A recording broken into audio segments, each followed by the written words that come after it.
ভারতে স্বাধীনতার পর প্রথম লোকসভা নির্বাচন হয়েছিল 1952। তারপর থেকে গত 18টা লোকসভা নির্বাচন হয়েছে। বাংলায় বিধানসভা নির্বাচন হয়েছে 17টা। 2026-এর নির্বাচন 18 নম্বর। 18টা লোকসভা নির্বাচনে দাঁড়ানো বিভিন্ন দলের প্রার্থীদের বিরুদ্ধে বিভিন্ন রকমের অপরাধের অভিযোগের যে পাহাড় জমে আছে তার তথ্য আমাদের কতজনের কাছে আছে? শুধু 2024-এর লোকসভা নির্বাচনের ছবিটা একটু দেখুন।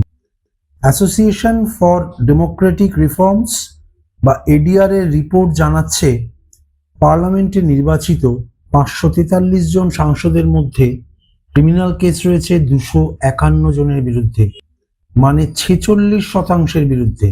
এর মধ্যে 31% মানে 170 জন সাংসদের বিরুদ্ধে অপরাধের মামলা গুরুতর। আর নির্বাচন হওয়ার আগের ছবিটা, প্রার্থীর সংখ্যা ছিল 8,337। তাদের মধ্যে 1643 জন প্রার্থীকে নিজেদের হলফনামায় লিখতে হয়েছিল অভিযোগের কথা, অপরাধের কথা। 1191 জন আবার লিখেছিলেন গুরুতর অপরাধে অভিযুক্ত হওয়ার কথা। আর বাংলায় 2026-এর বিধানসভা নির্বাচনের ছবিতেও বিশেষ কোনো বদল নেই। এডিআর এর রিপোর্ট অনুযায়ী সব দল মিলিয়ে মোট 683 জন প্রার্থী, মানে প্রায় 23% প্রার্থী ক্রিমিনাল কেস নিয়ে নির্বাচনে মানুষের ভোট চাইতে নেমেছেন। মানে প্রতি 4 জন প্রার্থীর মধ্যে একজন কোনো না কোনো ফৌজদারি মামলায় অভিযুক্ত।